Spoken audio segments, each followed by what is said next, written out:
What is going on, everyone? It is your boy Smooth, and that's Smooth with three O's. Welcome to another edition of Smooth Conversations, where the conversations are always smooth. And thanks for tuning in. This has been an amazing journey. Been doing this for almost 5 months now. Started with Guy Tori in a place to be to now tonight's show. I need everyone right now on the top right of your screen. You will see a QR code.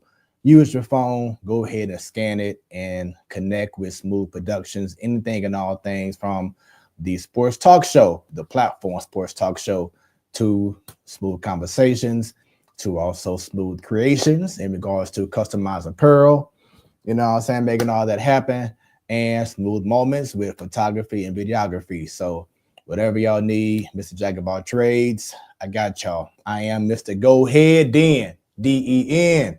Put some respect on it, and we're gonna have a good time, y'all. For those watching for the first time, thank y'all very much. I am a professional DJ, MC, host, sound engineer, drummer.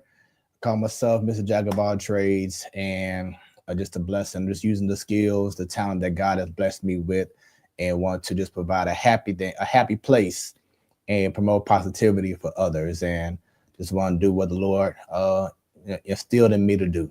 And this is what I have. This is why I have this show, is for moments like what we're going to be sharing tonight, and what I have been sharing over the last few months with some incredible guests. So go to the archives, check out Smoooth Conversations, subscribe on YouTube, follow me all around social media. After you go ahead and once again scan that QR code. So tonight's guest, I've been looking forward to this conversation. The reason why is because this man, he didn't have to do it, but he allowed me and my boy Monteez from the Immortal Soul era to be on his platform, which is the Boombox on KDHX 88.1. And we had just an amazing time on the show. I'm gonna share more things when I get up on here so y'all can see him. But this brother went out his way and allowed us to just get pretty much shine a light on us and what we've been doing over our 20 years in regards to being on the Immortal Soul era.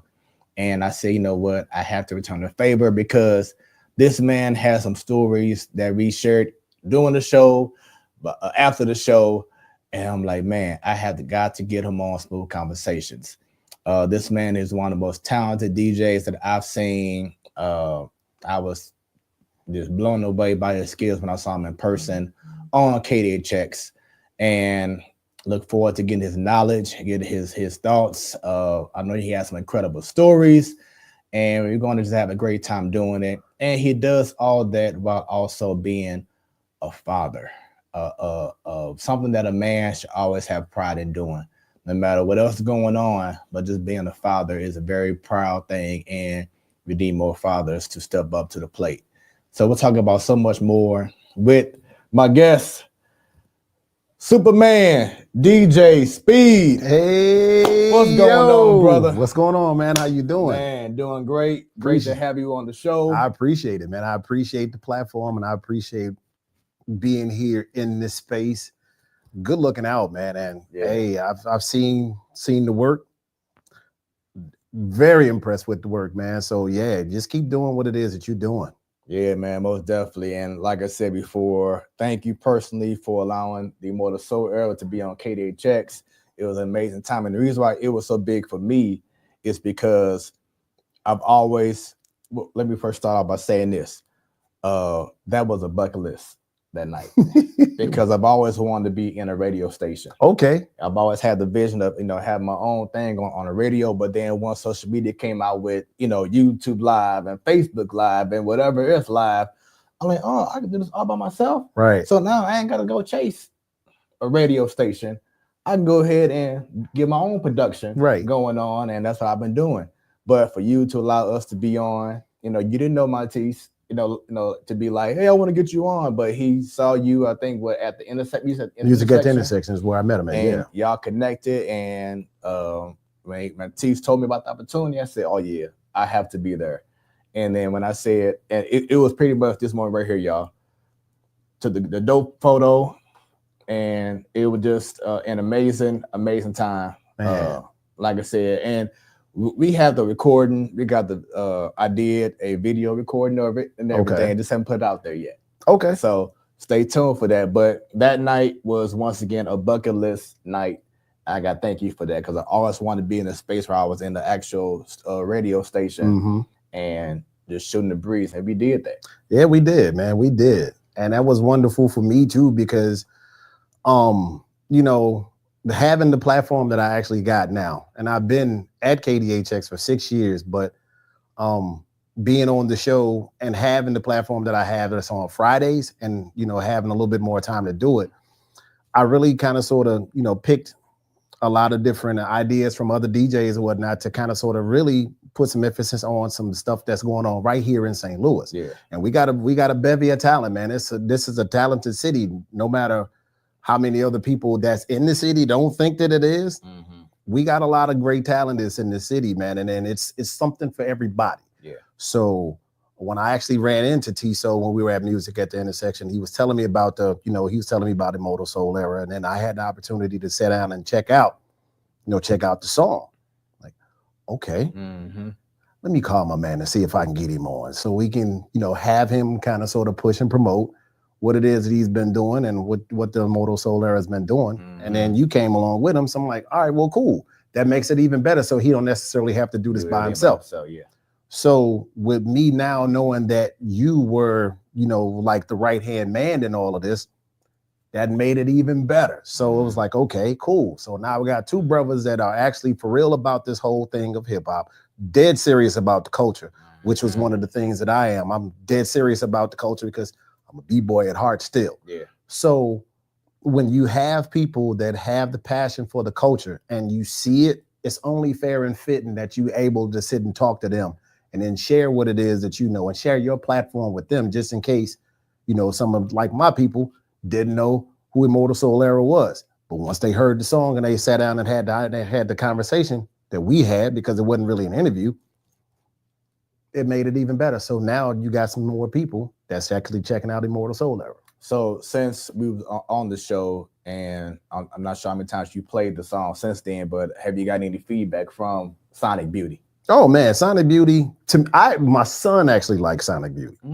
So, and you know, he's in the now generation or whatnot as far as what could be deemed as hip hop, but his soul is different. Like his soul is embedded in the culture, kind of sort of like mine was, because I trained him. Yeah. So when you get like somebody in the now like in this now generation that likes it, it's all good, you know. So I got schoolmates or whatnot that's actually heard it, and it's like, that was dope. So they like it. Yeah. I'm getting some great feedback on that. And then after the show, maybe about a day later or so, I was like, you know, I recall seeing you, but I just couldn't pinpoint where I recalled you from. And then that's when I'm like, oh, that's right.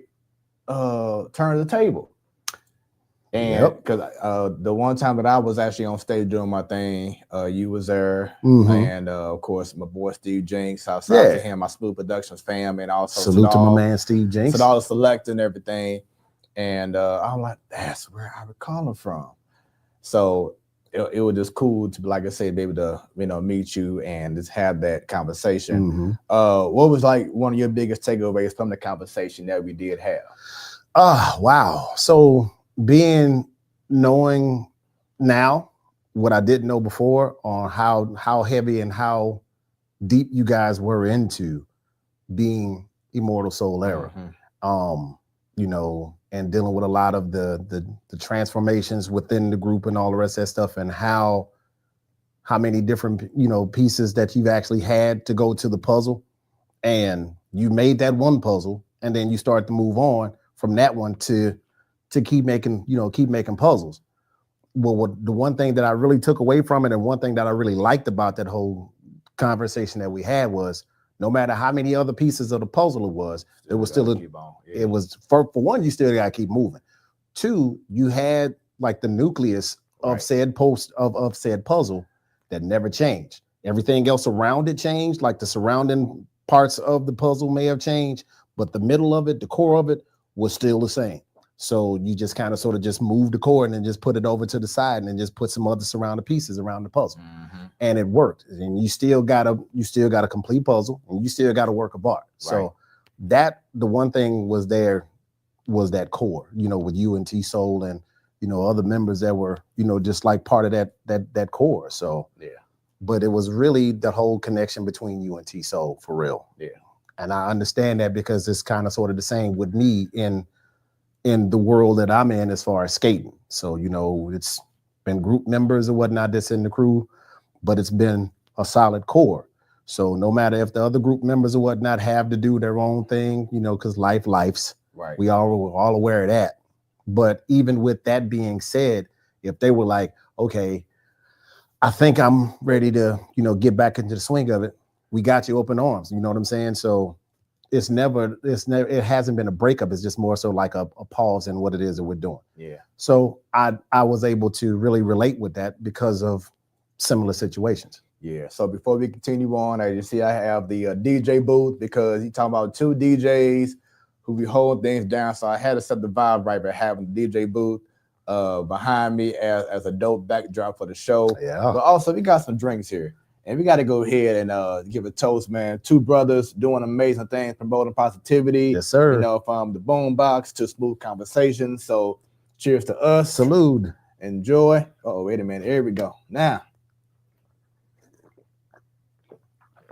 Fire. Get y'all drink together. Sit back. Leave comments as well. Yeah. Leave comments. Show love throughout the whole show. I will be looking over the comments before they're shown on the screen.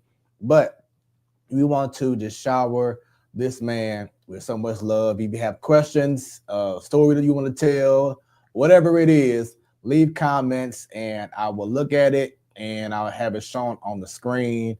The more people who's tuned in, the better the show is going to be. I guarantee you. Once again, Smoooth Conversations, where the conversations are always smooth. So going back to what you said about seeing us go through the years, and you have the pretty much the foundation still there. Mm-hmm. It also proves that you have to evolve over time too. This is true. Very true. You can't have the same mindset or be in the same space you was 20 years ago. You have to, evolve and adjust. You know what I'm saying? Exactly. Because if not, you're still gonna be stuck with where y'all were years back. Right. I totally understand that, man. And with the changing of the times, as well as good or bad with technology, because you're catching it on both ends. If you can use it and utilize that to the point to where it could be a plus for you, by all means do so. And even then, it ain't necessarily just with technology. It's just with the mindset.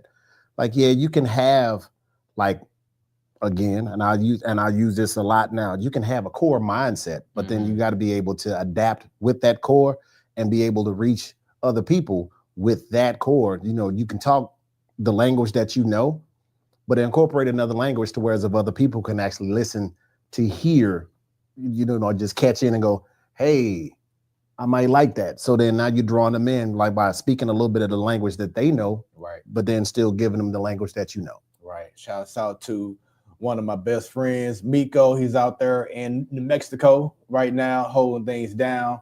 Says grind like a cheese grater. You know it. The grind is real. For real. All day. So salute and shout out to my man Miko. Yeah, appreciate it. He's a dope artist as well. He once again out there in Albuquerque, I believe. Wow. Doing amazing things. Okay. With gospel. Nice. He's a rapper, producer as well. Does graphic designs. I mean, he's another Mr. Jack of all trades as well, man. So shout out to my brother, man. He was like, yeah, exactly. Big bro. You know what I'm saying? We're not friends no more. We brothers. Hey. And that's the same thing I'm gonna say about Monteith, same thing I'm gonna say about Steve Jenks and Sadal. It's like y'all ain't even considered friends. Y'all are actually my brothers now. Yeah. You know what I'm saying? And I don't use that loosely. So you had to be an amazing person for me to say bro or sis. Yeah. I mean, even if when you're using that term though, because some people like have different dynamics when it comes to their family, like with their brothers and sisters. Right. Like, yeah, we might be brothers, but I might not necessarily be getting along with you, or if not that, we might not share the same ideologies, but you're still my brother. You know what I'm saying? I might not rock with how you move, right, but you're gonna still be brothers. So even if I say that word, when I use that word, and you might not see this person, just know that, you know, we might be doing some different things, but fact of the matter is, I ain't but a phone call away. Right. So if you need me, I'm right there. So and I'm glad you brought it up because, and I had this conversation with previous guests, especially male guests, but talk about the importance of this, taking time out your day just to do a wellness check on your brother. Man, because everything ain't it. I'm one of the people that learned a long time ago that it's okay to not be okay. And it's okay for me to tell you that I'm not okay. If you my brother, then you understand when I say that I'm not okay, and you'll either do one or two things. One, you either gonna try to sit down and let me work it out, or two, you're gonna come over and try to help me work it out. Either way, when I put out there into the stratosphere, I'm not okay. You know how to move accordingly. So I mean that's big. Yeah, that's big. That's big for us. Yeah, you know. And another thing that's big for us as Black men, I gotta be able to come to you and go, "Hey, bro, I need to talk to you. Right. I ain't feeling right. You know, I got this going on." And we should just be able to be able to listen to each other and show that support for each other. Listening, but definitely communication, because communication has been like one of the biggest downfalls in regards to our community. Big time. And I had the discussion with one of my guests before. I think it was Tough Poe. Oh man, that's my guy. Shout out to Tough Poe. Yeah, but how communication is killing our community because we don't talk enough to let the person know what's going on. We just assume this, assume that, and then that's why you see so much craziness going on in this world, because there's not enough communication going on in between two, people. Right. And speaking of another brother, there you go. T-Soul. T-Soul. Yes, sir. Says what's happening. What's going on, man? Yeah, man. So, hey, great conversation is going down right now. So get them shares going crazy, y'all. And so let's go. Who else we got here? We got Lady Jock, DJ Lady Jock from 88.1. One of my family members from the Time Traveling DJs. 1/3 of it. I see you, Lady Jock.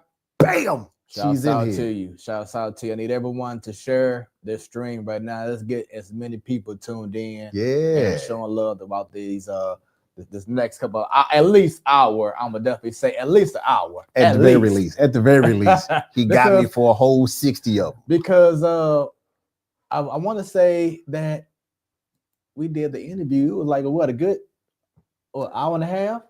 You know what? I think the interview was probably about an hour and a half. And I'm pretty sure that you didn't have no plan on it being that long. But once again, because of the conversation you had, you probably had like a whole set that you had planned that you were like, you know what? This is so good. We got to scrap this. Yes and no. When I say yes and no, like, yeah, I have an idea. Yeah. I don't necessarily have nothing planned. Like I say that I say that on the show that I do, man, honestly, for the whole year that I've been mixing live and just literally have been doing what it is that I've been doing live, I spitball the hell out of it. It's just like, I don't know for sure what I'm going to do. I kind of sort of start with something. And once I start with that something, it just goes from there. You know what I mean? Yeah. So I just like, okay, I started with this song and then I hear something else. I hear 2 or 3 more songs before I even play them. That's how I am. And then I'll, put one in the mix or whatnot. And then I'll already have the backup for the one that I was thinking about, just playing. And then as I'm playing that one, 2 or 3 other songs come in. So it's just like, it's me playing chess. It's me playing musical chess with all of the songs and whatnot. And I do that for a whole 3 hours. And I mean, that's how I am with my gigs too, is like, I rarely as a DJ come with a certain set list because I love to feed off of what I'm seeing in front of me. You know what I'm saying? So let's say if I had plans on playing some, more current music, but I'm getting everyone going playing Little John music and whatever else. And if I'm seeing that dance floor lit up like crazy, you stay right there. Thank you. You stay in that lane because you see, like, you're actually paying attention to the crowd. Yes. You're reading your audience. But like, you know what? I found the zone. Mm-hmm. And sometimes you got to do that as DJs. You might play around, play Sexy Red, Glorilla, or, whatever else. You know what I'm saying? No. Here we go. I'm just saying, you might play around just to see the temperature, but then once you find that pocket, yeah, you know what I'm saying? It's easy for me to stick in it. You know what I'm saying? So yeah, that's exactly what we do. We'll have a video down the line. Stay tuned of the conversation that we had on KDHX about Sexy Red. So it's on there, but stay tuned because that'll be posted down the line. Stay tuned on that. But I do want to find out the origin of your name. Wow. Okay. So this is where we get to have a lot of fun. I've had different DJ names throughout my tenure as being who I am, the turntable technician. When I started, I didn't have a name, so it was just kind of sort of just nothing. You know what I'm saying? When me and my homeboys back in the days when we were doing stuff just like how there was always us rapping, there was always us doing choreography and all the rest of that stuff. So we taking all the choreography, going to skating rinks or whatnot. Shout out to Skate King and Saints back in the days. RIP to that skating rink right there.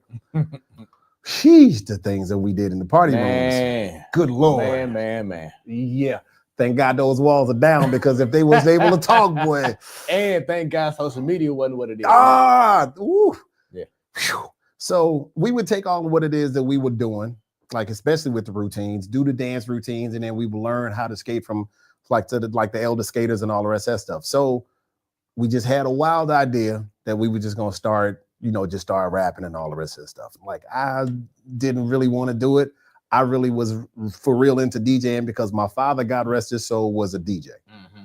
And he had crates and crates and crates of records, and he had his turntables and all the rest of that stuff. So when I would watch him, I would just listen to all of his music anyways, because I was raised in a house full of music. So my father, God rest his soul, my oldest sister, God rest her soul, and my mom, God rest her soul. Mm-hmm. They were all into music. And my sister that's still with me now, they all had like their different pockets of music. So like my father was a James Brown fan, funk. So you can just imagine a whole mass of funk going on in the house. And then with that being said, he listened to a lot of Isley Brothers, a lot of Sly and the Family Stone, and just funk groups like that, Wild Cherry.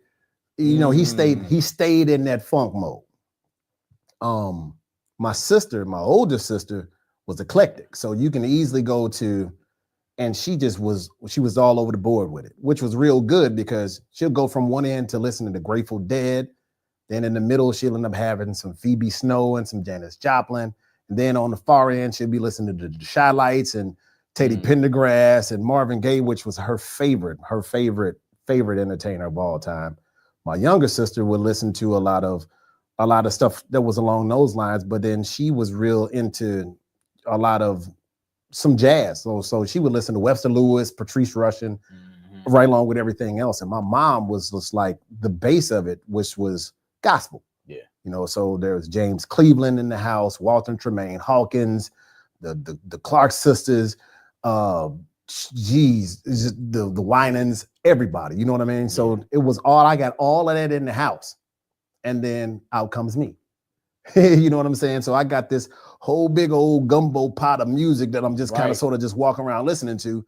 And then here I go. And then all of a sudden, hip hop comes out. And it's like, now I found my niche. Yeah. I found what reaches me. So that's how I became a DJ, listening to all of their stuff and then listening to hip hop. So my first DJ's name was Ice Cold. I got the name DJ Ice Cold off of a wall at a convenience store. It was just like, they got ice cold sodas, blah, blah, blah, yada, yada, yada. But the words ice cold was painted on the wall, and it was graphed out. Yeah. I'm like, I like that name. So that stuck with me for a little minute. but I couldn't find nothing that actually said ice cold when it came to like scratching. So I got irritated by it. I listened to, back in the days, I used to listen to this radio station at KWUR 90.3, and they used to play hip hop on certain days. So I'm listening to the station or whatever, and they did a contest to where if you can win this Chuck Chill Out and Cool Chip album. Never will forget it. So I called in, won it. I'm like, cool. So I asked my cousin to drive me over to the station. So he drive me up to the station. Salute and shout out to DJ Marley Marsh, who was actually the DJ at the time at 90.3 KWUR. And I still kind of sort of, whenever I run into him, we still, you know, and it's been years. So I get there. He asked me about, you know, DJing and this, that, and the third. And then he asked me to announce the next song that was coming on. At the time he was playing WC and the Mad Circle, Ain't the Damn Thing Changed. So I got on the mic, said my spiel. We sat and talked for a few minutes, and then I went home. So I went home and listened to the album because I was aware of one of the songs. So I'm listening to the whole album, and then there was a break in it. It was like, I'm incorporated, situated. Yes, rappers hate it because I'm X-rated. And it dropped. There was no music or nothing like that on the drop of I'm X-rated. Changed my DJ name to X-rated just because of that. So whenever I had a chance to cut some breaks or whatnot, I would grab that record. I'm X-rated. And that was my DJ name for a hot little second. Cool. That lasted for a little while. Fast forward to a little bit more time. I listened to a lot of NWA. So in the skits of NWA, they had a lot of their characters or whatever that didn't necessarily make it, but they were well known, of course, in California and LA and everything else. I hear the song Radio. So girls is on calling in. It's like, yo, what up? You listening to the NWA? Who is this? They was like, hey, we want to give a shout out to my man DJ Speed. So then the dude was like, I'm DJ Speed. What's going on? The joke's on you, Jack. So now I'm thinking, I like that name. So I know that there was going to be some type of, you know, just clashing or whatever. But then on the back end of that, it was two Dr. Dre's. So you had Dr. Dre that was on Yo MTV Raps from the East Coast, and you had Dr. Dre that was from, you know, from NWA. Ain't no be no big deal. I'll be DJ Speed in St. Louis, and he'll be DJ Speed in California. And it's been DJ Speed since. So now I use that name, and that's been the name that I've been using for a while. The Soopaman kicks in because of who I am as far as on the skating. Like I skate, my crew is called the Just Us League. So the Just Us League has characters, myself, Green Lantern, Batman, and we had the Flash, Zatanna, Hawk Girl, Power Girl, Wonder Woman, and our fallen member, which is Vixen. So that was just something. So I took a lot of what from over here on the skating end, to people that know that I DJ. So Soopaman, bring that over to DJ Speed. So DJ Speed, everybody that knows me here, they know too, or if not that some knew that I skated. So I just combined the two and made Soopaman DJ Speed. And that's how I was able to make this what this was. And that's how the legacy was born, y'all. Love it. So who got you into DJing? My big brother G Wiz was one of the heavy influences, because I used to watch him. You know, I used to literally just sit and watch him from the time that I initially saw him all the way until now, man. I'm still enamored and still that student of DJing. And whenever I hear what it is that he does and watch him do what it is that he do, I'm still amazed by it. Yeah. I'm still in awe that this dude is doing what it is that he do. And it's just, and it never stops. It never stops. I listen to him, it's like, man, here you go. You know what I mean? I do that just because it's like, that's that iron sharpening iron. Right. So it's like, okay, I know how to do this, but then I hear this and it's like, he did it again. Like, damn it, here you go. There you go. Here you go. Yeah. So G Wiz has been a heavy influence on me. Charlie Chan has been another influence. Shouts out to Chan, man. Yeah. So he DJ our wedding reception. Oh, cool. Yeah. Cool. Yeah. So yeah. So I got him. I got Chan. my man DJ Nino, Nasty Nino, Q, because I knew him when he was selling clothes back in the days at Fashion Guys and Men's Town and all the rest of that stuff. Okay. My big brother Cut, you know, so it's cats like that you know, that were heavy hitters back in the days, and it's still swinging, you know, swinging for the fences now. But those were the guys that I really, really looked up to. And once I got into the DJ fraternity and whatnot, then they started calling me by my DJ name, and I was like, my mom made it. There At you this go. point, That's it. That's it. Like ha ha. Right. That's dope, man. And I like how you spelled Soopaman too, because it's similar to how I have Smooth. You know, because when I first came out, I'm like, okay, I love the word smooth, but I don't want to be like everyone else. And I thought about smooth with 2 O's, but it had like THE or SMOOVE. And I'm like, nah, it has to be something different. So I always thought about this when I first started. I was like, 2 O's is simple. But if I ask a lady to say smooth with 2 O's, they're gonna just say smooth. But if I ask them, say it with 3 O's, then it's like smooth. And I'm like, that sticks. Like that's what I want. I know that no one else had it. You know what I'm saying? And so now that's why I was promoted, just so y'all know, 3 O's. So like, I send emails out or give them my email address or website. I had to make sure I tell them 3 O, because like if you put in 2, you ain't gonna find me. You know what I'm saying? So I had to always make sure I emphasize, make sure it's 3 O's, because like I said, that was the original reason. But my wife knows this. She's the one who actually made this up when we did our vows. She said that 3rd O now means that I'm the only one for her. Ooh. So I'm like, you know what I'm saying? Shout out to Mrs. Smooth for that one. There you go. So when I found out about your name, the Superman part, I'm like, I like how he made it your own. And it was kind of, I don't even know where it came from, honestly. I honestly don't know how I think it's because, like, on the skating end, I would always be called Super, or if not that, just Soup. So in the SUP, Soup, we got that. But if you call me Super, it ain't super. You know what I'm saying? It's not, you're not giving me the ER. Right. You giving me the A, so it's like, okay, so how do I do that? So you stretch out ooh instead of just using the U, make it 2 O's. So and then just pull that on out. And then when I listen to some like sound clips, say for instance, I listen to a James Brown, and like he's saying he's super bad. He's not saying super bad. He's saying super.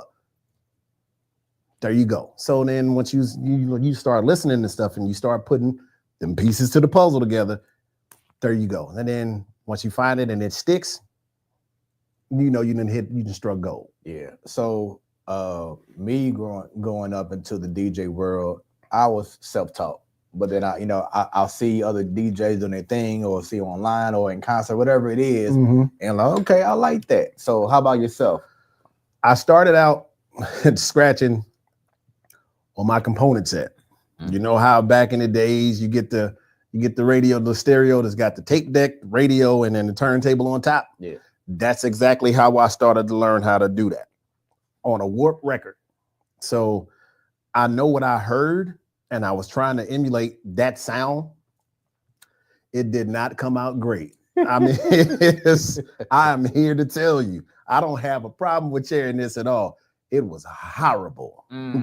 When I tell you, thinking back to it and just knowing what I did, just listening to it in my head, But then eventually, you start to working it out or whatnot, because there was no formula to it. At least it wasn't a formula that I knew.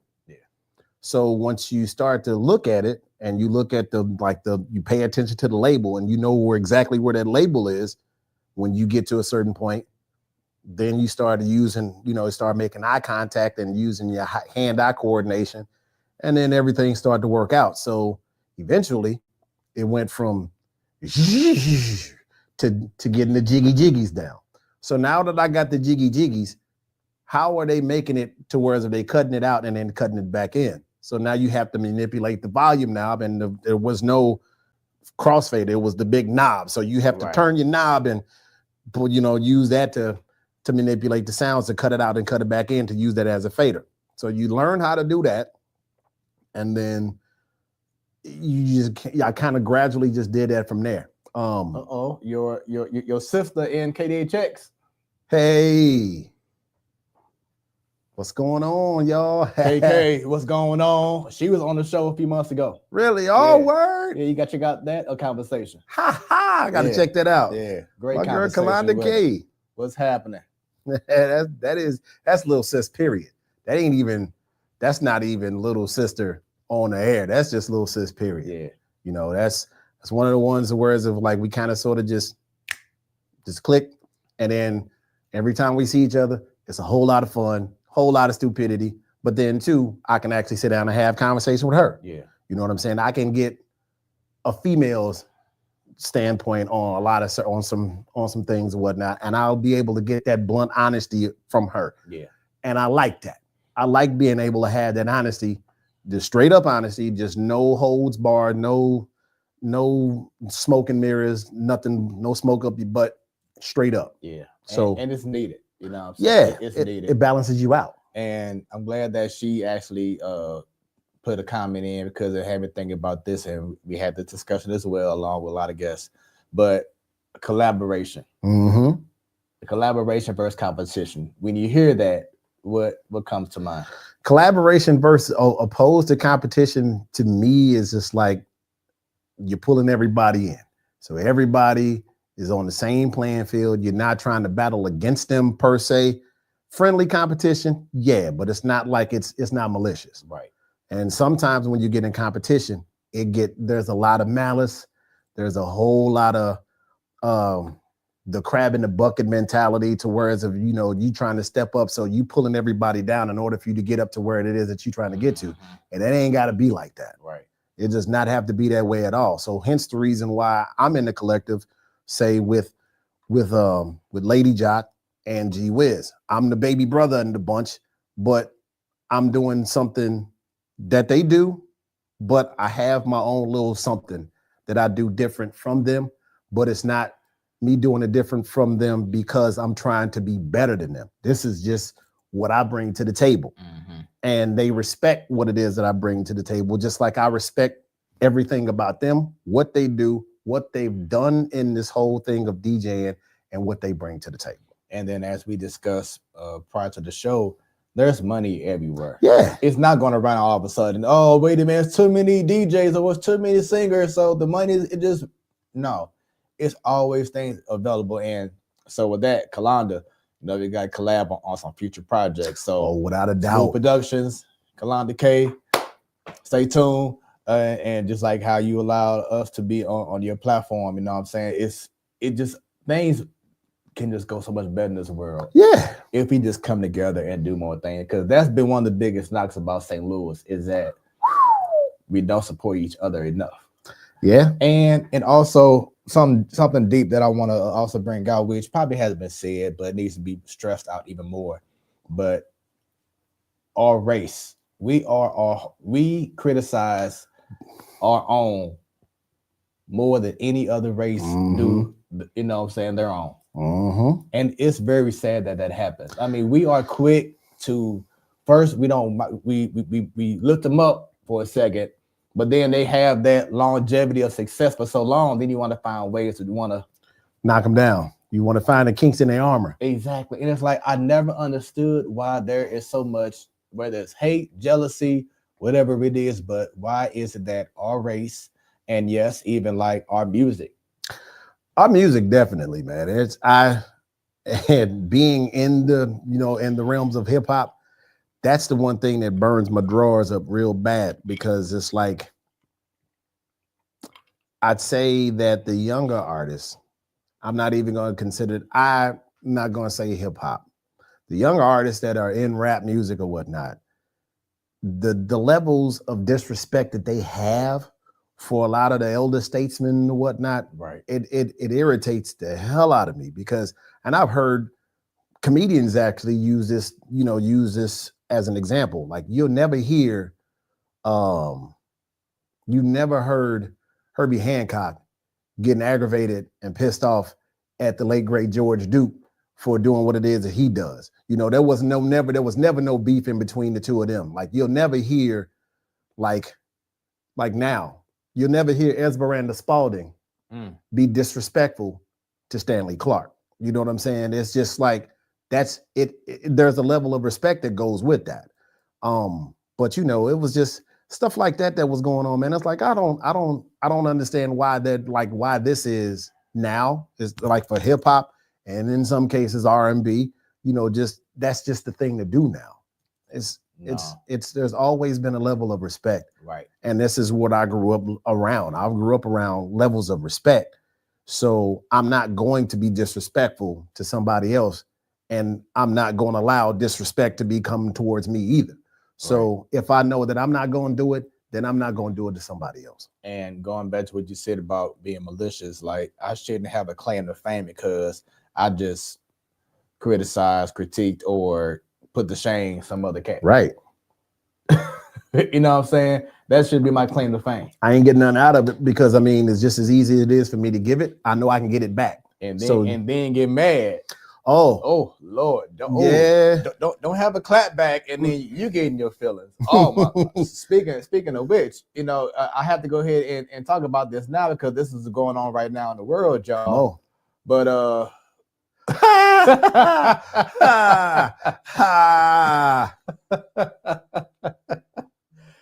it changed. See, that whole dynamic of the battle, then it changed. It changed dramatically for me because, like, and I'm gonna speak freely on this. Now, the views that are spoken of by Soopaman Dj Speed are not necessarily those of Smoooth Productions or don't have nothing to do with Smoooth Conversation. This is just me speaking my mind. I was a Drake fan long time ago. Yeah. Long time ago. When I heard him like do stuff with Little Brother and how he was for real about the lyrics and all the rest of that stuff. You know what I'm saying? Right. You knew he had that hunger in him then. That's it. You just said it.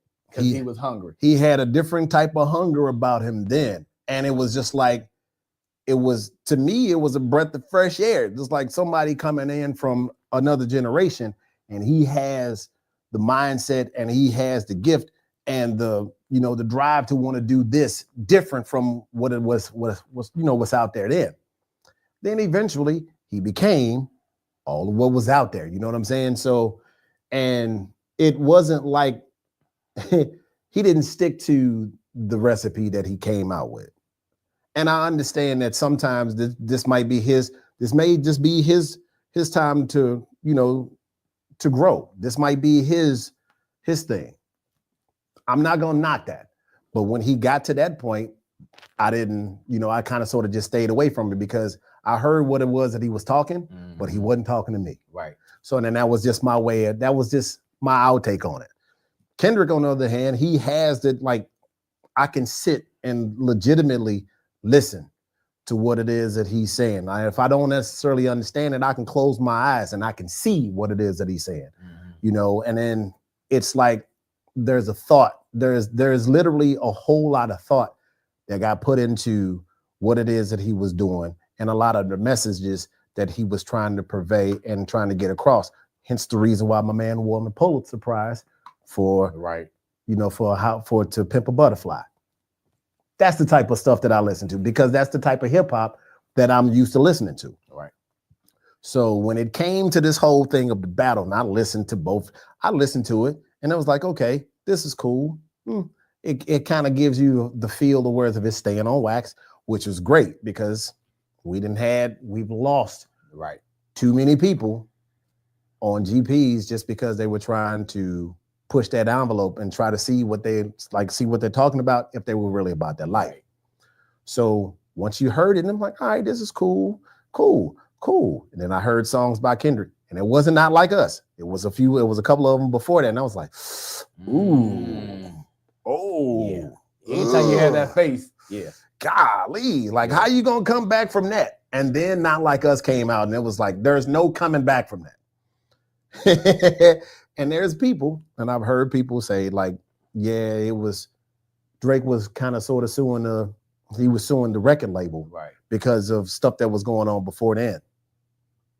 My only response to that is my only reply to that is if you were doing that before, then it should have happened long before the battle. Right. Because now, in the eyes of people that are watching the battle, it's like you forfeited the battle by trying to sue him for this, even though it might not have been for that, but it happened after this happened. So now it looks like you're suing him opposed to suing the record label. And it makes you look soft. Make you look at that with a side eye. Yeah. Like I don't recall a battle that has happened to whereas of people were suing because of the battle.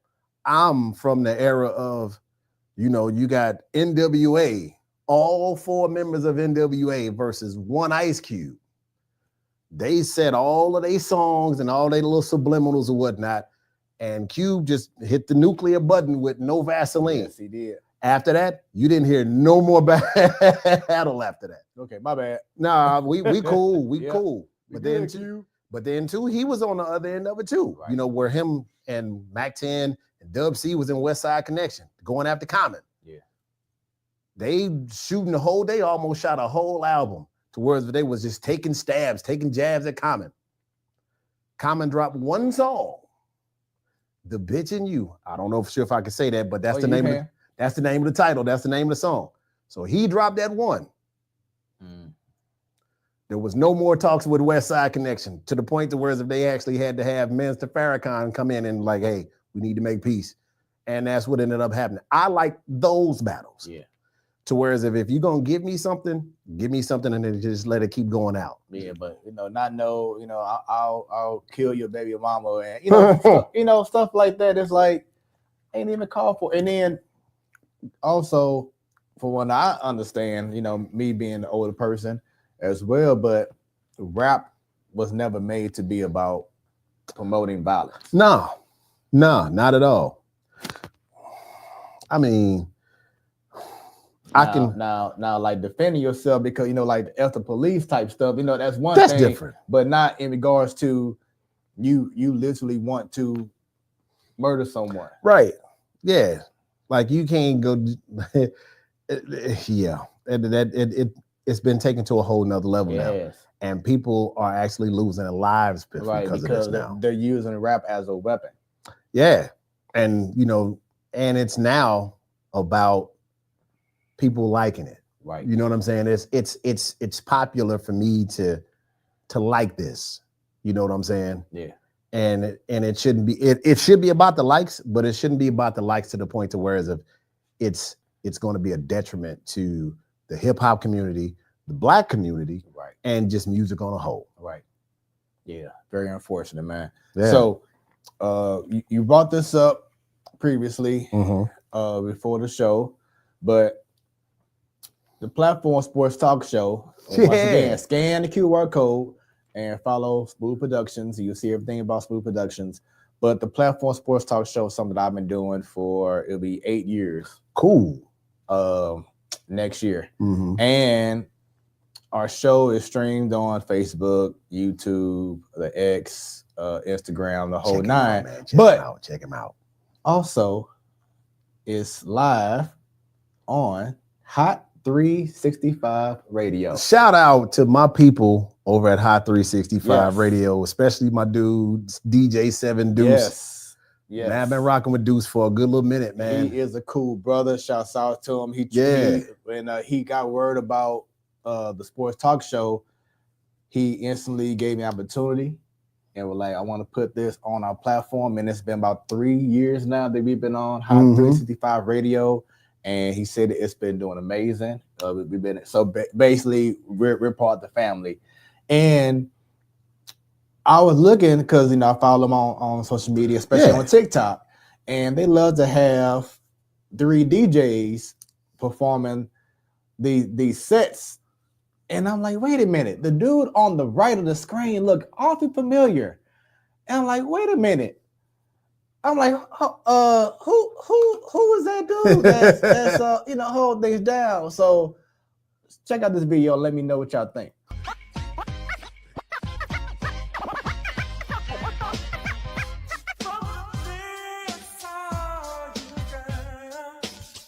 You excited my heart.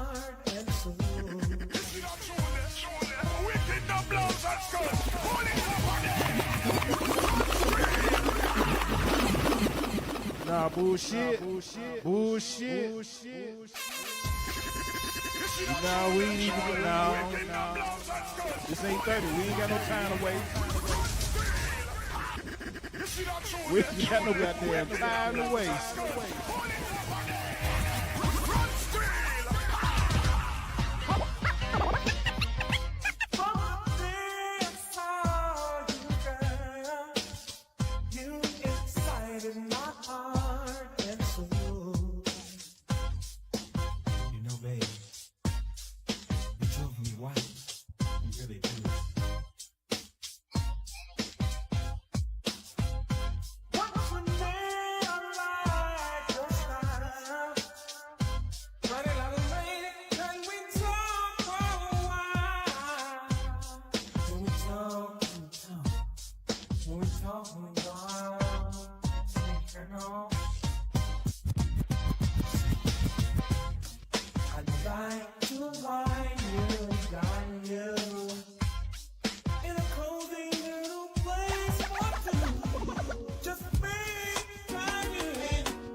Yeah, man. Talk about crates and needles, man. Okay. So me and Seven Deuce have been working together for, it's been some years now. It's been, I think it's been almost 10 years. We started doing this thing, or actually I got on the tail end of it when he was doing this thing called New Heat. So New Heat was a show that they were doing on Mondays. I got into it from another DJ friend, another one of my DJ brethren, DJ Dirty Bird. Shout out to Dirty Bird. He was getting into DJing, and he had already been doing the show. So me and Bird actually did a birthday party for one of our partners or whatnot that skate. And you know, he was just getting into it. I'd already had all of my stuff down in the basement set up, but I was kind of sort of like the DJ that was like the troll under the bridge. Only pop out every once in a while, and I go back down. I had a mystique about me, and I was cool with that. So Bird comes over, and then he finds out that I DJs, and then we started to link up or whatnot. And then he was like, "Well, I'm going over to my boy Deuce's house or whatnot. I think that you would get along with him or whatever because y'all are on the same wavelength as far as DJing." All right, cool, bet. So I grab my laptop. I go over to Deuce's house. We, chop it up for a hot little second. Deuce manages to catch me on camera I was just messing around or whatnot. And then when he caught me on camera, he put it out there into the stratosphere. So he put it on Jesus Christ's World Wide Web and all of the social medias. And then I was no longer the DJ that was up under the bridge. I was no longer the troll under the bridge. I was out there now. Yeah. So we were doing New Heat, and me and him was always talking like, we should do something. We should play, like we should just DJ and do break beats. You know what I'm saying? And we just vibe off of each other doing break beats and just cut and scratch just like the old school style. So we kept that idea. And then once we stopped doing New Heat, or when New Heat was it just kind of sort of dissipated.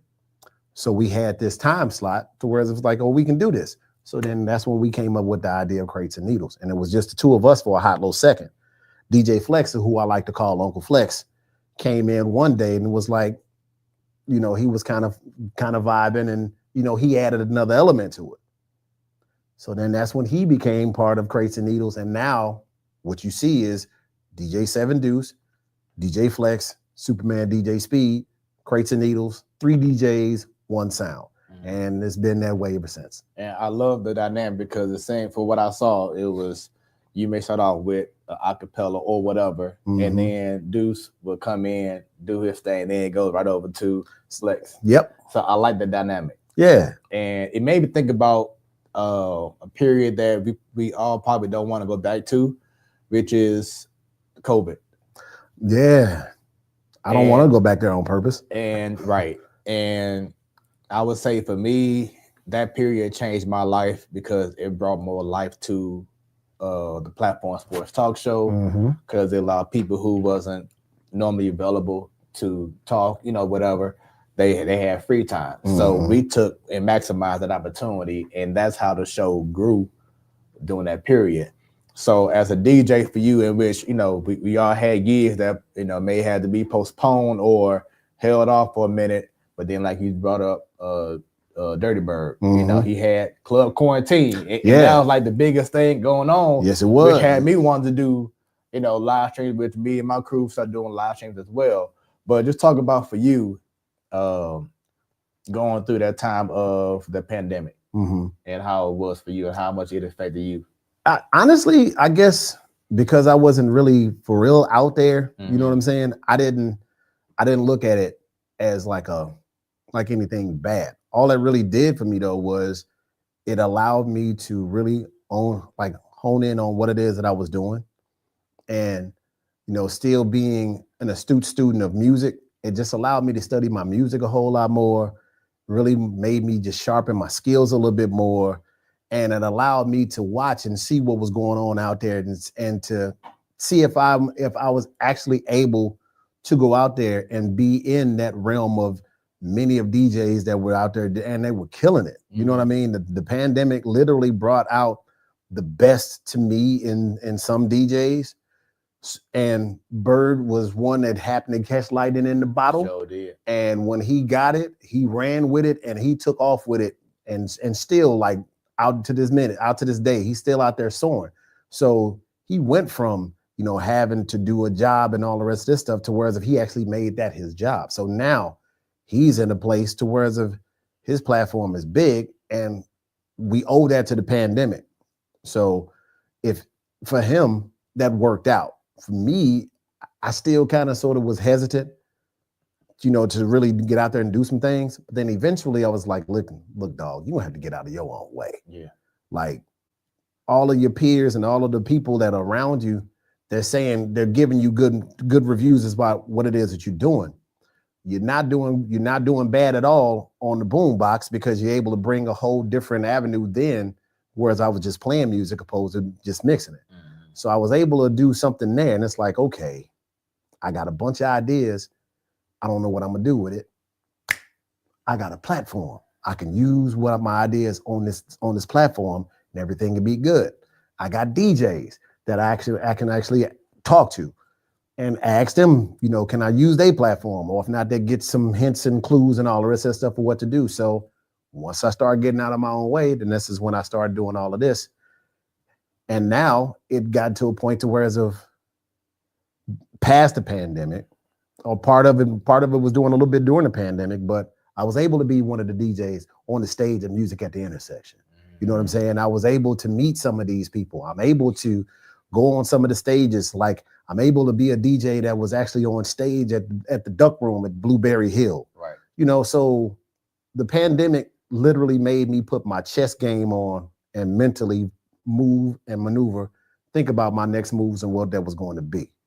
As far as DJing though, that's a two-part question to whereas if I did it on this end and then I did it to start making moves. Shouts out to my Smooth Productions fam, Steve Jinks. Steve Jinks, my man. Chi-Town DJ. My guy. Said the Boombox is one of the dopest radio shows at FT. I appreciate the hell out of that, Steve. You know I do, man. Shout out to you.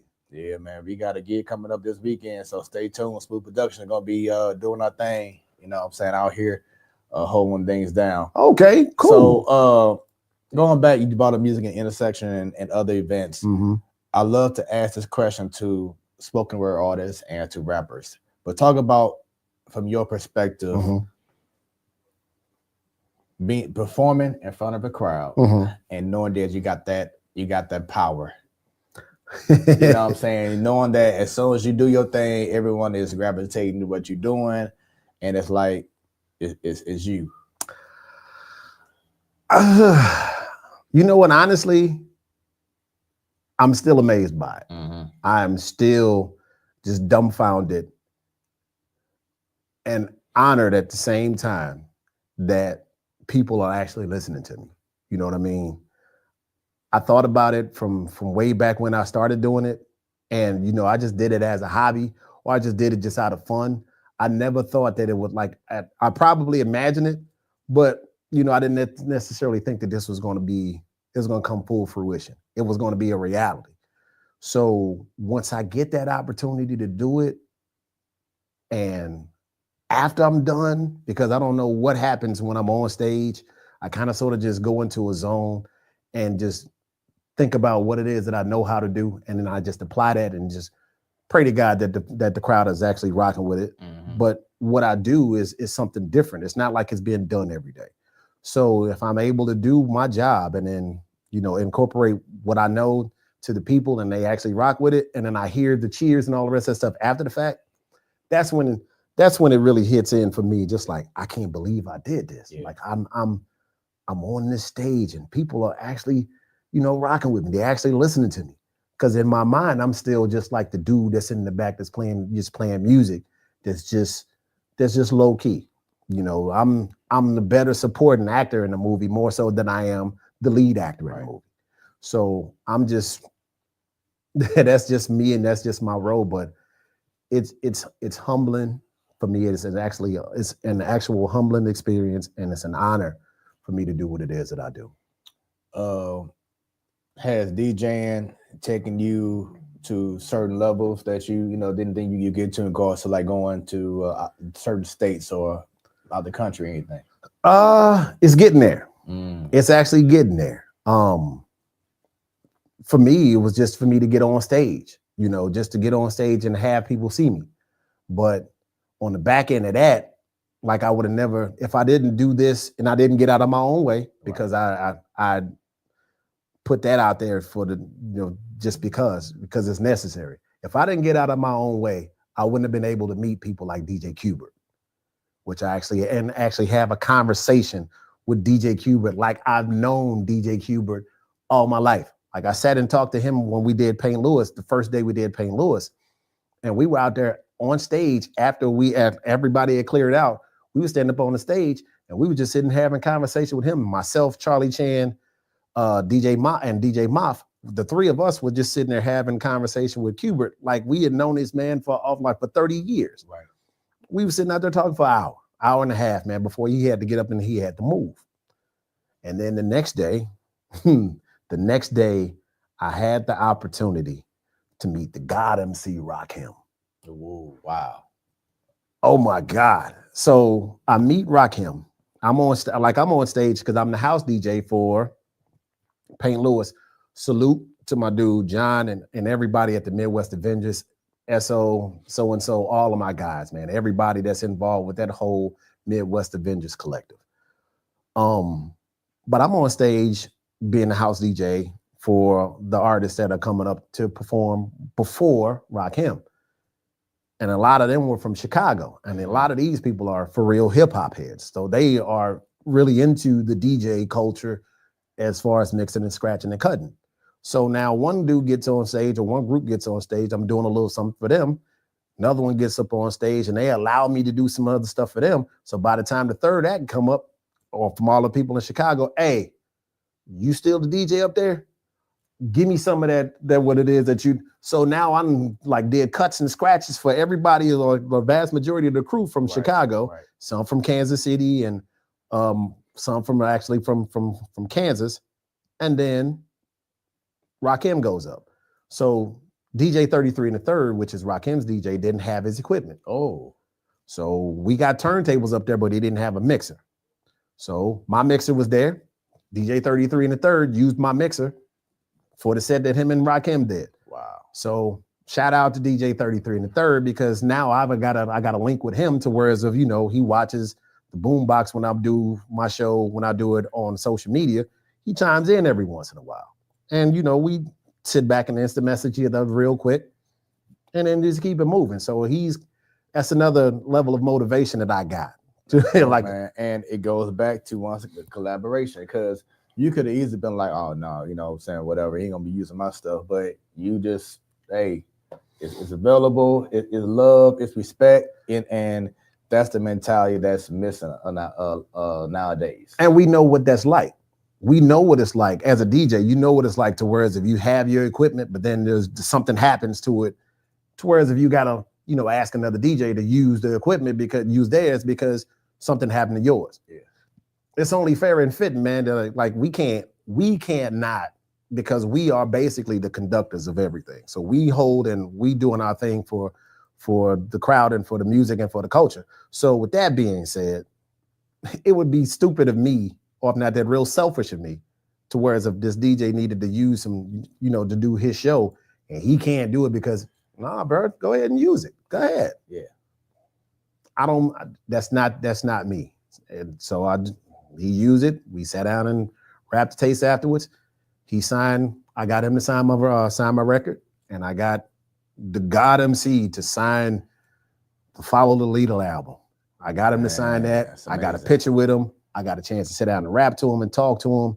I thanked him for coming to the city, just because as a fan, it's like, hey, you didn't have to be there. You could be anywhere in the world, but you was here with us. Yeah, we appreciate the hell out of it. So yeah.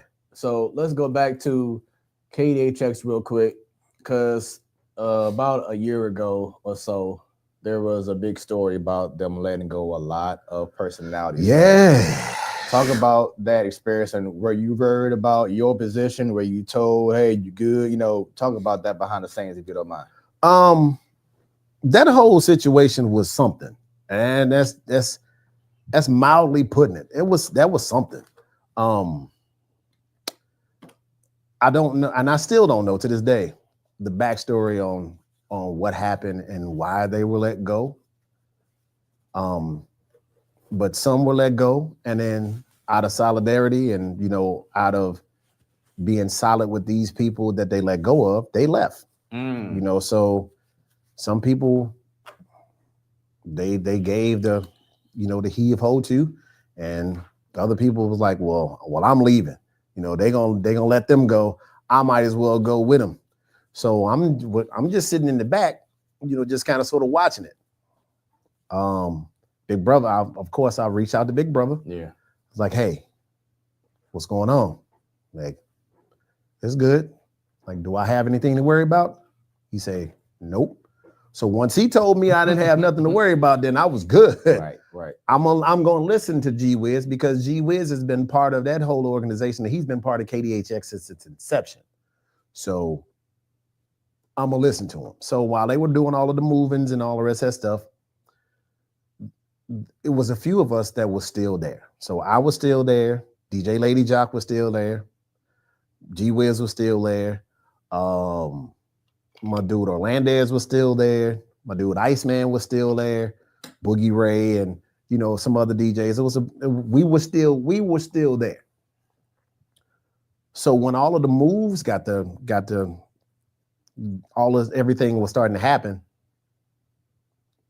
some of us, myself, Lady Jock, and G Wiz, were thinking of how we can expand what it is that we're doing, how we can take some of these time slots and whatnot and work this towards if it benefits us, because we're here. So now we've become somewhat of the big dogs, some of the older members, older people at the station. So I did my show from 7 o'clock to 9 o'clock on Thursdays. It was great. It was all old school hip hop. Mm-hmm. Great. But I thought that I wanted to do something different. I knew that I wanted to do something different and didn't necessarily want to pigeonhole and stifle myself and say that I'm just about hip hop. I am.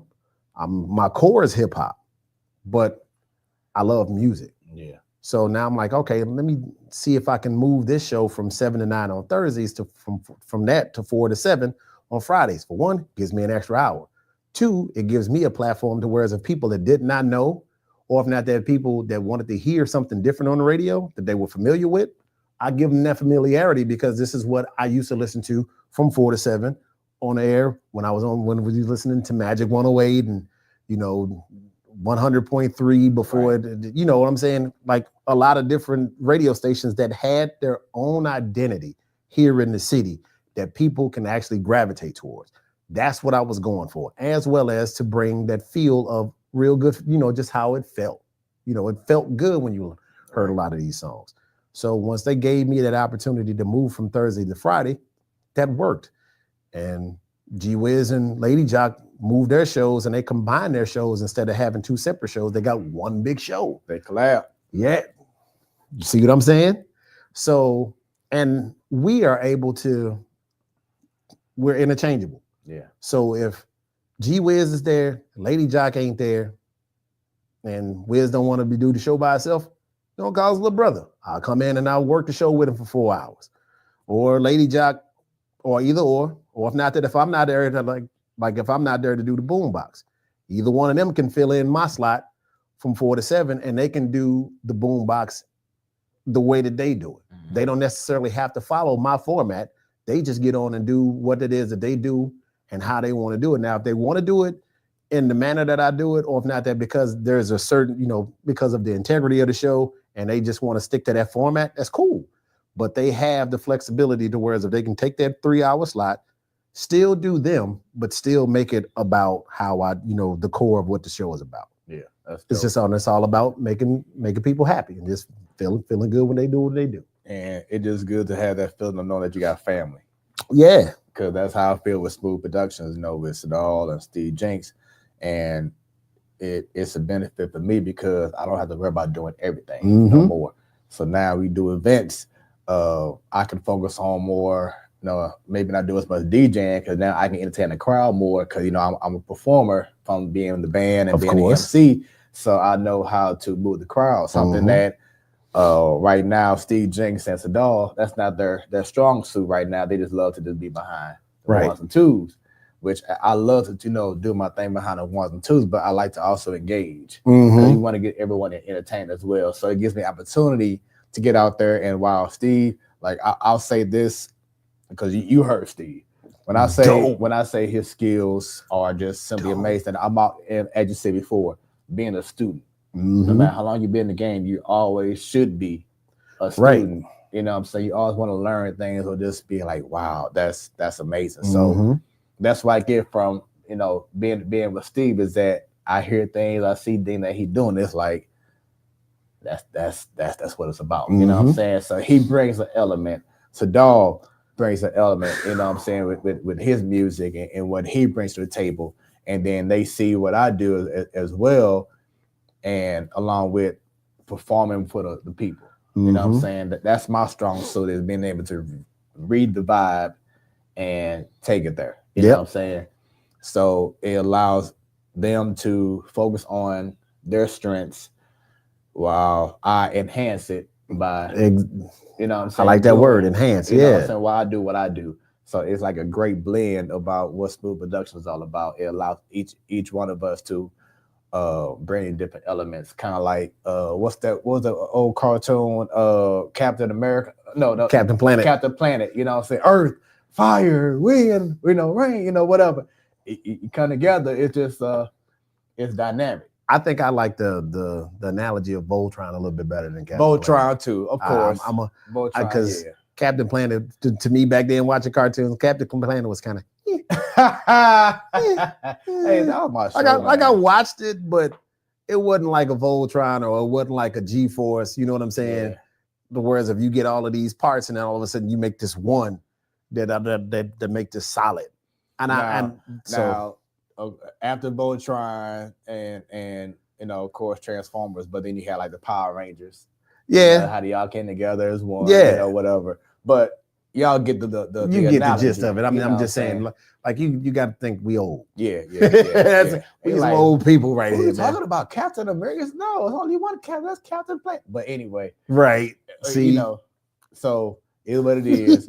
But another conversation that I wanted to get more deep into. Okay, because we talked about it at on the Boombox. But you talked about how you had to go through a divorce. Yeah, been through that. And shouts out to my wifey. We've been married for 3 years. It's just been the best decision, the best feeling in the world. And we was pretty much saying how you felt that there may be a certain moment through your marriage that you were just like, okay, it reached that point. For those who are in marriages, who may be in the outs or try to stick through whatever it is, just talk about your experience going through that process and how hard it was for you to go through that as a man and how it may have affected your ego or if it didn't at all. But just talk about that experience. Well, the marriage that I was in, it lasted for 7 years. And what came out of it was was a son. You know, I Mhm. had my son out of that. And I respect the hell out of my ex-wife because she was able to give me something that I did not have, which was my son. And as you can see, you see the glee, the like all of the happiness on my face when I'm holding this little dude. And what I did not know before he came was how to live with a kid. When I saw him for the very first time at 1:25 in the morning on July 4th of 1998, I knew for a fact that I was not going to know how to live life without this little dude. Mhm. And it's big. He's become and like the one of the pieces to the puzzle that makes everything clear. So it's just like now I know what I needed as a man to kind of sort of fill this in because it's just like I can't put it. I really can't put it into words on how much admiration and adoration and the love that I have for my son. But going through that situation then, because it wasn't necessarily the greatest of situations, I'm not going to sit and say that it was toxic because it wasn't that bad. But it was just the fact that it wasn't the best decision for me to stick around in it emotionally, psychologically, and mentally. Mhm. And I toughed it out as much as I could for the sake of him, because I know what it's like to grow up and watch my mom and my father go through what it is that they went through and watched her put him out and actually watched him walk out of the door. I know what that pain was like and I tried my damnedest to make sure that he didn't feel that pain because, once you wear them shoes, you know that walk. I didn't want to have to put him through that. But on the back end of that, it's like we couldn't stay around each other because if that was the case, then growing up, then he would look at relationships different. Like, okay, you're supposed to go through hell, regardless of what it is that you put aside what it is that you feel and just go through the hell. And then that's what a relationship is about. Like, no, you're supposed to be happy. You're supposed to be healthy in said relationship. So we had to separate and we eventually had the divorce. What I didn't want to have happen was I didn't want to have my son not have me around. And I made that promise to him when he was born. Like, I'm gonna always be here for you. No matter what goes on between me and your mom, I'm gonna always be here. Your father is always gonna be here. You're gonna always feel your father's love. You're gonna always feel his presence. And I said this to him, him not knowing nothing, just getting into the world. I'm sitting in a chair with him holding him, and I'm saying this with tears in my eyes because my life had changed then. I knew my life wasn't about me no more. It was about him. It was about what it is that I did for him, how I was able to take this baby and raise him to where he would be a respected human being growing up in this world. Mhm. So it changed then. And going through that whole phase of the divorce and, just still having to deal with some battles and all the rest of that stuff, it strengthened my faith more so than it did anything else, because I had to rely on my faith in order for me to get through it. Because if I didn't, if it wasn't for my father, Man. if it wasn't for my father, I don't know how I would have got through that. Yeah. So Because that's a situation in which you could easily lose faith or lose your belief because you feel, well, why did this have to happen to me? yeah, you can crumble. You can literally crumble under that pressure. So I fought for him. I legitimately fought for my son. I fought to stay in his life, no matter what was going on between me and his mom's. I was dead set on making sure that this little dude had me in his life. I was dead set on making sure that I was only a phone call away. I was dead set to let him know that he has a core here with my family, with my mom, my sister, and my brother-in-law, as a matter of fact, because he stepped up big time too. He was a major part of me growing up, and he was still around during the time that my son was around. So, we had that core that was there with us. And I fought, for 8 years. Eventually my son decided, he made a statement to say that he wanted to stay with me. So we had that conversation with his mom, and you know, he's been with me since. To this day, my son is still with me right now. And the relationship that we had then is still that relationship. It's the relationship that I wanted to have with him, the relationship that I wanted to have with my father. And I was able to give that to him. And I thank God that he was in my life to where as if he made it happen. He aligned everything where it was supposed to have been, put me in the place where as if I needed to be, got him in the place where he needed to be, and we've been solid ever since. We've been solid since day one. Talk about, from your expertise, your time as a father, being a Black father in this world now. Oh, it's heavy. You know the whole saying, heavy has there's the head that wears the crown. Right. Man, you have to adjust the hell out of your crown on a daily basis. Every single day, every minute of the hour, you have to adjust your crown because you have to wear yours and you have to let him know that he has one too. So while you're in the process of you adjusting yours or you adjusting his, yours may fall off a little bit. And if you did the right thing as far as being a parent, especially a Black man and being a Black king, your prince is going to make sure that your crown is adjusted too. So I've been blessed to whereas if he's able to do that for me.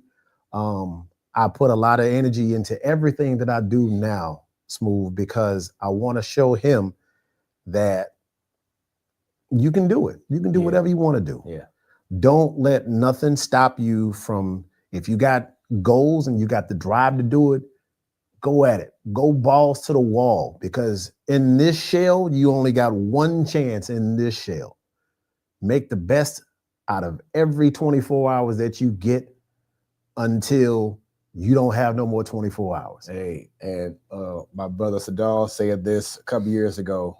He said everyone has a born date and an end date, but it's all about how you live in that dash. Yeah. And when he said that, I was like, man, that is just so true. It is. And we at times don't appreciate the dash enough. Woo, that is saying a mouthful right there, man, because you take it for granted. Yes. And we see every day life is short. You know what I'm saying? And you can't take it for granted. I use this analogy a lot. I look at my life as a sitcom. So I think it's a sitcom because my life is a whole lot of funny. You know what I mean? I like to incorporate laughter in everything that I do, and it's all fun.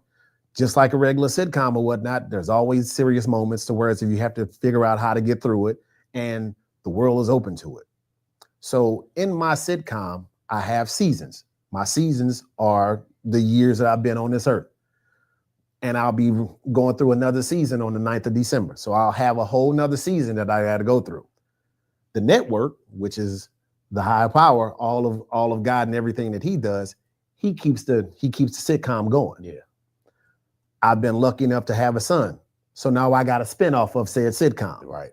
So even when this sitcom goes off the air, when the network decides to cancel, like kill the show, and the show goes off the air, the sitcom is going to be here. So that original sitcom is going to always remain. And so will always live because you got the other one from the original. Right. I like that analogy. I like that a lot, man.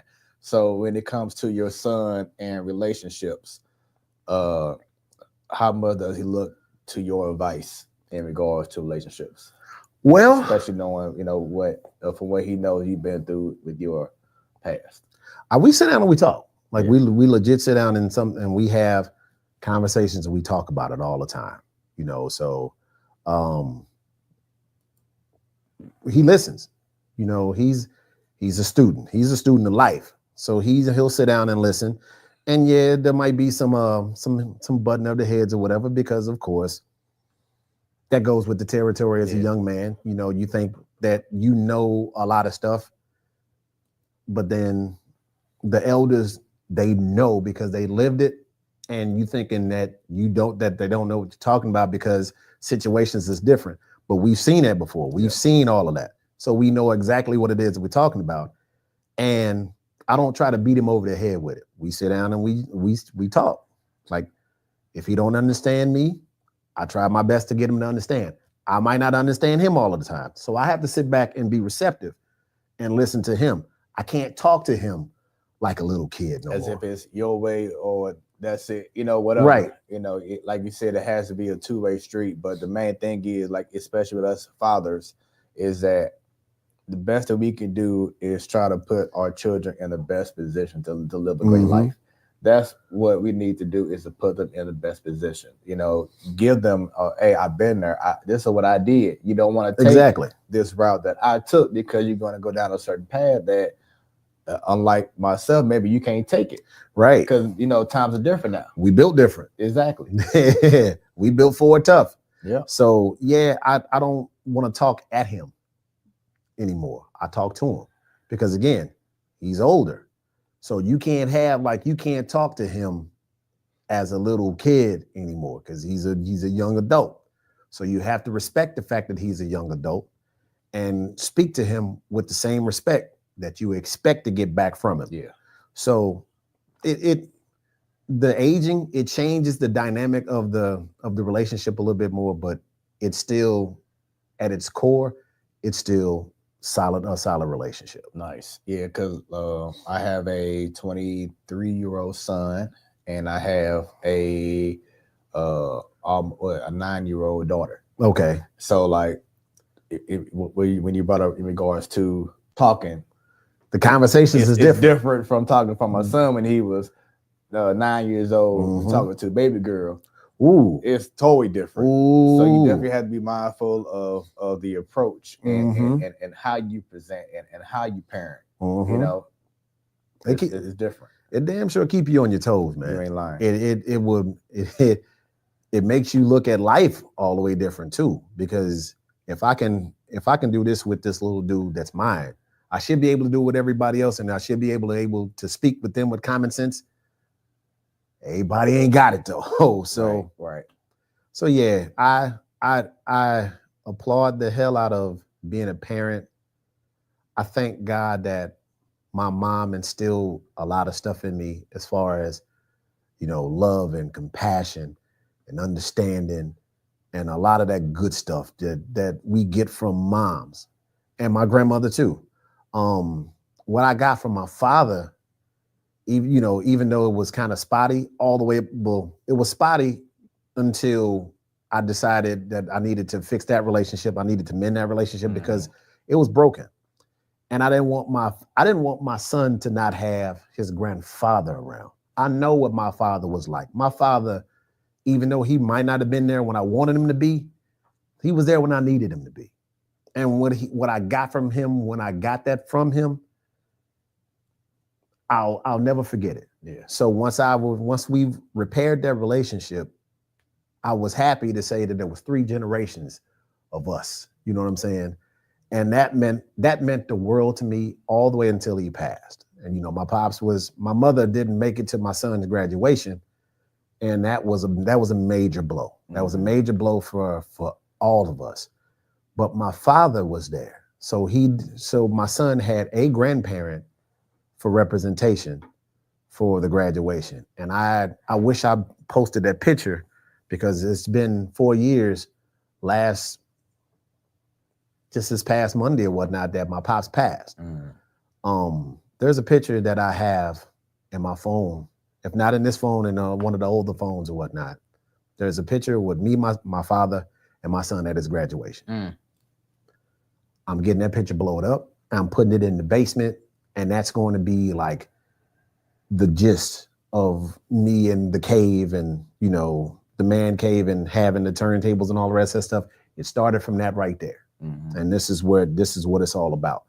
So I was, man, I gotta hurry up and get that picture blowed up, because that means that's a lot. That means the world to me. Yeah. I was able to have that moment with my father, and my son was able to have that moment with his grandfather. Yeah. So I definitely got to do something with that.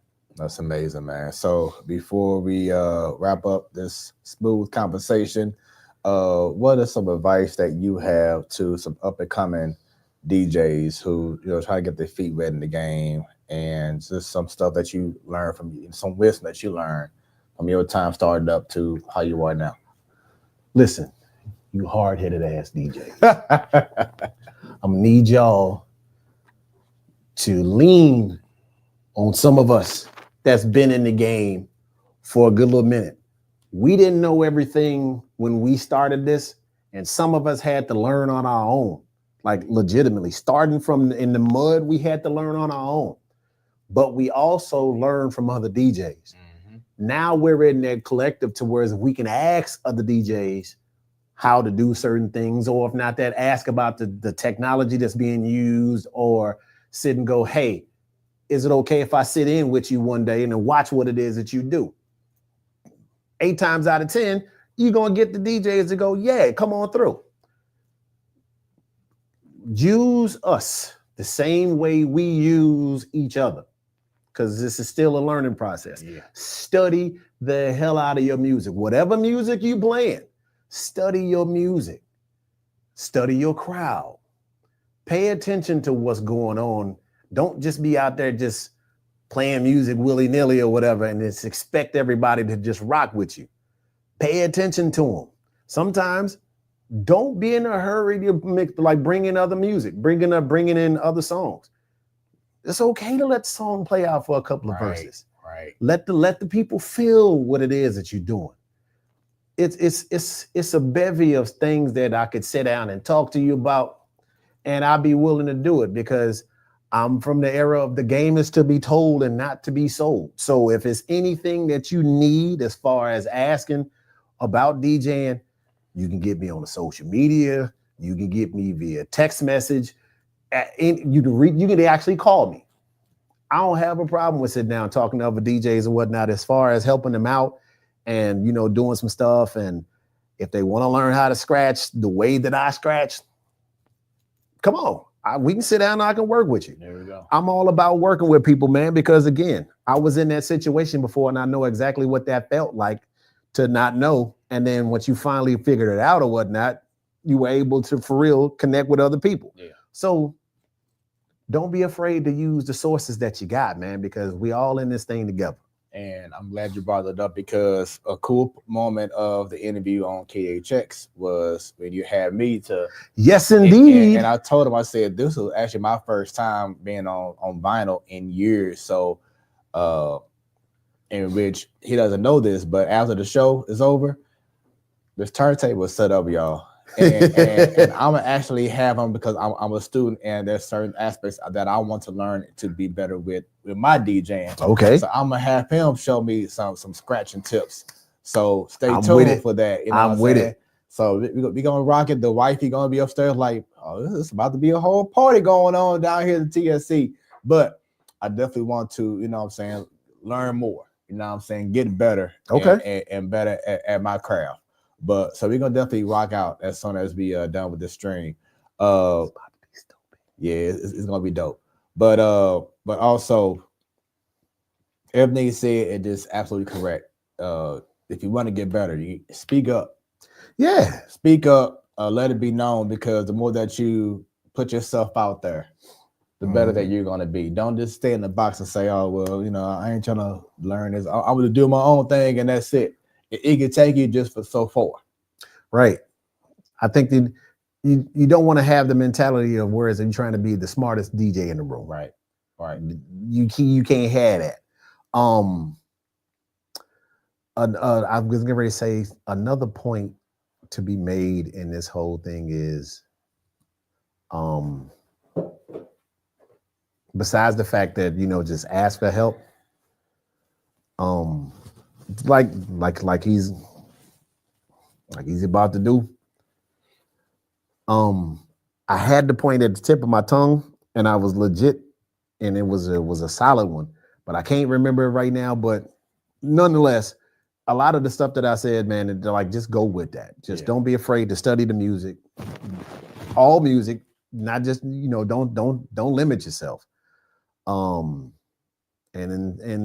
like me, get out of your own way. Right. Get out of your own way. You'll Right. never know for sure what you could be and what you could do if you keep the fence up. Move the fence out the way, move the cover off the dome, jump out. There we go. So let's take away you as a DJ. Yeah. Let's take away for a moment you as a father. Mm-hmm. Who is Soopaman? Soopaman DJ Speed, broken down, is just James Julius. I'll give you the government name. He was born December 9th as a premature baby, 4 pounds, 10 ounces, was not supposed to be here. I was actually a threat to be a miscarriage to my mom because my mom had already had 4 miscarriages before me. So I was a threat to be the miscarriage, but according to my mother and my father, I was a miracle because I beat the odds and I decided to show up, and I've been here ever since. I've always believed in beating the odds. I've always believed in believing. I never give up hope. I never stop fighting. Hence the reason why I wear this, because the character of Soopaman is the one that always believes. He's always putting up the good fight. He's always seeing the good in people and always finding that silver lining in a dark cloud. I've had a lot of dark clouds in my life, and I've always managed to find that silver lining to come through and push through and persevere. This year was one of those years, whereas if it was a dark cloud from the beginning of the year all the way up until probably last month. Wow. But nobody would have ever known because I'm steady putting up the thing to whereas if I'm pushing through, I'm fighting. And because I know that other people go through things, I'm out to try to help other people get through their things while I'm going through what it is that I'm going through. I'm putting my feelings aside to make sure everybody else is okay. And that's how I've always been. And I can see that this is what I'm going to be. I'm a people person. I'm all about helping other people in any aspect that I possibly can. One that's honest with myself to whereas if I know when I'm hurting, and I'll let you know that I'm hurting. If I'm comfortable with you, I'm coming to you and letting you know that I'm hurting. I'm coming to you and letting you know that I'm not okay. And I'm letting you know that it's okay for you to come to me the same way. If you ain't okay, come to me. I'm all about building people and raising people up to whereas we can all just be happy and be cool, and we all do what it is that we're supposed to do. Exactly. In our time at our sitcom. While we still have it. There exactly. We go. And as T said a while back, time to turn that negativity into positivity. Most expediently. For sure. There we go. For sure. So that has been another edition of Smoooth Conversations, brother. Man. Great conversation. I appreciate it, man. Definitely I really appreciate it. That we have to do. Oh, definitely many more things, man. Without a shadow of a doubt, man. And that the same thing, that extension goes to you. If ever you need me, I'm a phone call away, text. You can catch me on the social medias. For those that don't know, catch me on Facebook, Speed the Soopaman. Speed DA Soopaman. That's exactly how my girl Kalanda, my little sister Kalanda K got it up there. Speed the Soopaman is how you catch me on Facebook. And on Instagram, you catch me at Soopaman23 _ SOOPAMAN 23. And then there's an underscore behind the 3. Any other social medias that you want to get in contact with me with via Twitch, whether it be on X, whether it be on TikTok, get at me. I'll get you all of that information, because at the beginning of the year, your mans is going to be on TikTok and on Twitch doing this thing, just DJing for the people and just having a whole lot of fun, just bringing some extra energy from the boombox onto the social media platforms, to whereas if I can get real explicit if I want to. Yeah. No FCC regulations and nothing going on. And what's crazy about that is that even before the interview that we was on, I wasn't even aware. Because we didn't cuss anyway on the show, but I didn't even realize like, oh, duh, we can't do no, can't say any cuss words or play any music on, and when you have it spinning, Right. like can't play any cussing music on, on Right. I'm about to say Hot 365, but on KDHX, but it was like I said, still a cool, great environment. So Yeah. it was mad dope. But I was like, oh, I'm glad I didn't say. So I mean, normally I don't anyway in regards to certain events, Right. But Right. it was just like, oh yeah, duh, I am on an actual radio station. It's not like it's just the online where you can, like Sirius where you can you can just do whatever. Flooring filth if you wanted to all day. Right. Like I said, not saying that I am like that anyway, but just to put out the like, oh, that's right, it is FCC regulated. Right. But every once in a while you use them words to get your point across. Yeah. It ain't like you just, just blurting them all out. It's like there's an accent to it. And that's when you use that word. And that's it. That's all, nothing else. And then you go back to being what it is that we were doing. Because I mean, if you watched it, I probably said one a word or two, but it wasn't nothing to the extreme to where if it's just like the whole interview or the whole conversation was just littered with it. Yeah. So once again, stay tuned. I'll be posting the video from that interview on KDHX that we took back in September. Yeah. It'll be posted very soon. So stay tuned for that and much more for Smoooth Conversations. Once again, great conversation with you, brother. Definitely was awesome. For everyone else, thanks for tuning in to Smoooth Conversations. Make sure y'all go ahead and scan that QR code on the top right of your screen. Get your phones and go ahead and scan it and save Smoooth Productions as a contact. That is Smoooth with 3 O's, y'all.